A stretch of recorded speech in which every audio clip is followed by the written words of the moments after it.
E aí pessoal, como é que vocês estão? Tudo bem? Esse vídeo é uma sugestão de um colega nosso aqui do canal que sugeriu nós fazermos esse vídeo explicando sobre o procedimento de produção antecipada de provas, o pedido de produção antecipada de provas, quais as nuances, quais os procedimentos, que devem ser tomados pelo advogado para realizar um pedido de produção antecipada de provas junto ao juiz criminal, na verdade, na esfera penal.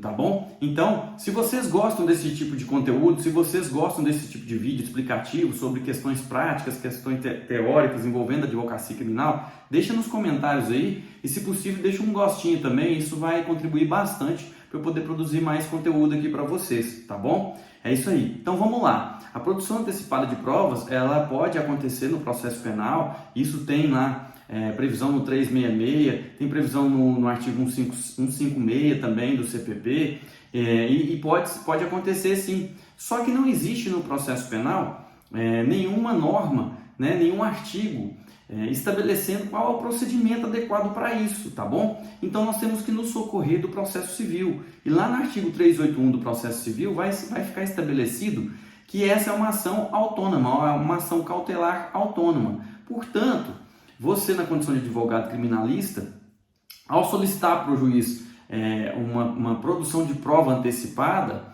você vai manejar uma ação autônoma, tá bom? Mas, como que eu devo fazer isso? Eu devo manejar essa ação de qual maneira? Você pode manejar essa ação na vara de inquéritos. Se a sua comarca for uma comarca grande, possivelmente vai existir uma vara de inquéritos. Então você vai manejar essa ação nessa vara de inquéritos, tá bom? Você pode eventualmente, tá? Não é regra, você pode eventualmente distribuir em apartado aos autos do inquérito, caso esse inquérito já esteja em tramitação na vara de inquéritos. O problema é que muitas vezes o seu cliente ele vai estar preso e geralmente a autoridade policial ela só distribui o inquérito depois que ela já finalizou o inquérito, em caso de réus presos, não é verdade? Então, o que você deve fazer? Você vai manejar então a ação de maneira autônoma. Você vai juntar cópia desse inquérito, você vai até a delegacia, pegar cópia de todo esse inquérito, instruir o seu procedimento com os documentos que você também achar pertinentes e o seu pedido de solicitação de provas. E você vai manejar essa ação autônoma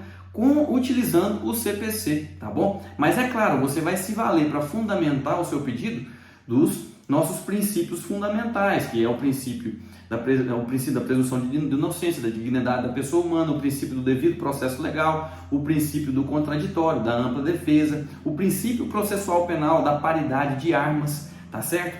Você pode utilizar todos esses princípios para fundamentar o seu pedido. E é imprescindível que você demonstre no seu pedido a característica urgente da produção daquela prova, tá bom? E isso é importante para você também saber diferenciar o que é uma prova considerada urgente e o que é uma prova considerada irrepetível.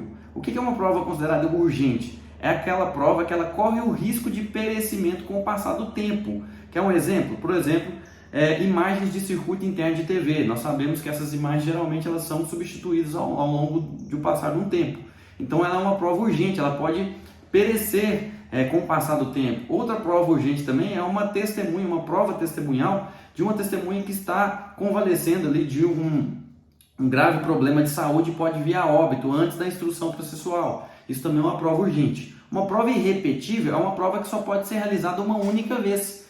Quer um exemplo? Uma prova pericial, por exemplo, de corpo de delito, por exemplo, tá bom? Ela só pode acontecer uma única vez. Isso é uma prova irrepetível, é diferente de uma prova urgente, tá certo? E no seu pedido, você vai comprovar a urgência daquela prova e, além disso, você vai comprovar também a pertinência daquela prova para a elucidação dos fatos, para a contribuição para o processo penal, tá bom? Você tem que informar para o juiz e comprovar para ele que aquela prova a ser produzida ela é pertinente, ela deve ser realizada, tá certo? Em relação à competência, como eu disse para vocês, é interessante que você distribua na vara de inquéritos. Eu atuo numa vara onde é vara única, mais fácil ainda, você vai distribuir então para vara única, não vai ter outra solução. Eu atuo numa vara que tem 2, 3 varas criminais. Bom, aí você vai fazer o seguinte, você vai analisar, possivelmente o seu cliente foi preso, não é verdade? Se ele foi preso, para qual vara foi distribuído o auto de prisão em flagrante? Você vai então distribuir o seu pedido para aquela vara especificamente. Você pode até, eu já fiz isso em algumas vezes, Distribuir em apartada aos autos do auto de prisão em flagrante. Por quê? Porque aquele juiz ele vai ficar prevento para receber o inquérito, tá bom? Então você já se adianta, né, e distribui. Se eventualmente o inquérito já foi distribuído, você vai verificar em qual vara foi distribuído aquele inquérito. Você pode distribuir em apartada aos autos do inquérito ou fazer uma distribuição autônoma mesmo, né, para aquela vara. Mas nesse caso você pode distribuir de maneira apartada, tá bom? Aos autos do inquérito policial. Mas não se esqueça de sempre comprovar e demonstrar a relevância da produção daquela prova e a urgência para produzir aquela prova, tá bom? Eu espero que essa informação seja válida para vocês e que tenha contribuído para vocês. É isso aí, um grande abraço e até a próxima.